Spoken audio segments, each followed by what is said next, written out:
জ্যোতি চিত্ৰবনত 1000 আসনযুক্ত প্ৰেক্ষাগৃহৰ আধাৰশিলা স্থাপন কাৰ্যসূচীত ভাগ লৈছে ৰাজ্যৰ মুখ্যমন্ত্ৰী ডক্টৰ হিমন্ত বিশ্ব শৰ্মাই। এই মুহূৰ্তত আমি পুনে লৈ গৈছো জ্যোতি চিত্ৰবনলৈ।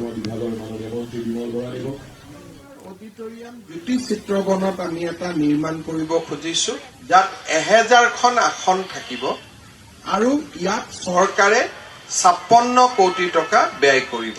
আধুনিক সম্পূৰ্ণ শব্দৰ ব্যৱস্থা থাকিব, প্ৰজেকশ্যন থাকিব আৰু আমাৰ উচ্চস্তৰীয় ফিল্ম প্ৰজেকশ্যনৰ সুবিধা, LED চাইক্লোৰামা আদিকে ধৰি যিমানখিনি আমি সুবিধা দিব পাৰোঁ গোটেইখিনি ইয়াত সুবিধা থাকিব।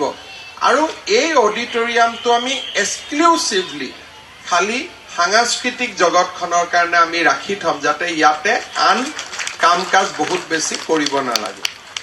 আনহাতে বহুতে আপোনালোকৰ ইতিমধ্যে নলেজত আছে যে আমি গুৱাহাটীত এটা অত্যন্ত আটকধুনীয়া এটা অডিটৰিয়াম বা প্ৰেক্ষাগৃহ বা আমি এটা হল বনাই আছো, য'ত একেলগে 5000 মানুহ বহিব পাৰিব, 5000 বহিব পাৰিব।